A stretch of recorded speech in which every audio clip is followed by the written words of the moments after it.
president of the Kentuckiana PMI chapter. You guys are putting out a call for board members. I started off as vice president of membership, then I was vice president of programs, so I decided to run for president. And what I've done with PMI is all the things that I wasn't able to do at work, I was able to grow myself in the ways that I wanted to grow.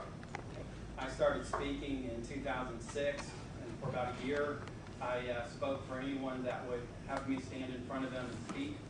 And then the next year, I got someone to pay me $100. I remember the conversation. I said, "Can you pay me something?" And they said, "How much?" And I said, "I don't really care. I just want to be called a paid speaker." And so they paid me $100, Purchasing Management Association of Louisville. So then I presented at some colleges and universities. Had a great turnout, 60 people. Then in 2008, I did a seminar with a friend of mine back in Louisville, Chuck Mulholland, for the Southwest Ohio chapter in Cincinnati. I launched this business, eqseminars. So now I'm getting very much the opportunities to work on the things that I want to work on in terms of an entrepreneurial standpoint. I am able to also bring that back to my career, my job, my bread and butter job, in terms of better communication skills, being able to very quickly explain things to people that are outside of our profession. So I very much encourage you guys to participate on your board. A good way to get started is as a director. If your board member that you're wanting to work for doesn't have a work breakdown structure of what they do, tell them to give you one, and then you'll talk about what role you would like to play on that work breakdown structure. What we have found is that people will either become a director or they'll sign up to lead a project. They always have such a good experience that they then want to run for something, and they do. They'll change around and do different things on the board. I've been president. We have 2-year terms with the option of an extra year, so I took it. And so I've been president. This is my last year. And when I started, we had 9 board members, and now we have 24. The 3-tiered board with the VPs, VP-elects, and then directors.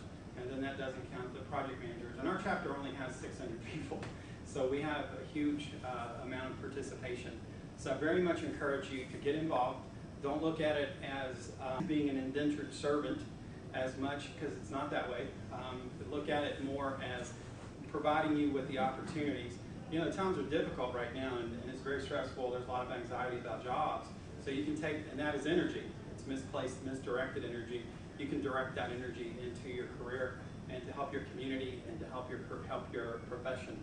So I'm here today really as a result of the opportunities that have been presented and taken advantage of through our chapter and through PMI. John is the regional mentor. He's probably got a very similar story. And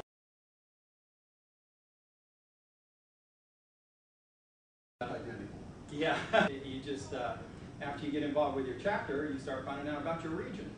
And our region has Washington, D.C. in it. And it's the second largest, used to be the first largest chapter in the world. It's now second only to China, and that's because China has 1 chapter. DC has 8,000 members.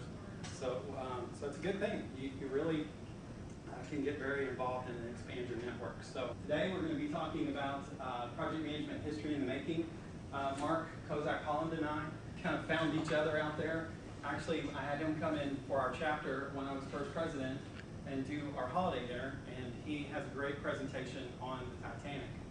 In 2006, I started telling him about this idea that I had. 2009, it finally came together. Mark and I are now co-presenting. I've been in San Antonio. Mark and I have been in Ohio. We're here. We're getting ready to go to DC next and present on International Project Management Day. Both of us have an affection, bordering on obsession, with historical figures, figuring out how that they, sometimes if you try to study your contemporaries, it's difficult to do. I have trouble looking at Jack Welch and let's say Donald Trump and having them being my paradigm of hope. It's easier for me to look at Lincoln or Washington or someone like that and then study them and say they were at this point in their life and they managed to transcend and get to this point in their life. And they were able to accomplish this. I'm going to try to figure out how they did it. So once you study them, they're saying don't seek the leaders, but seek what the leaders sought.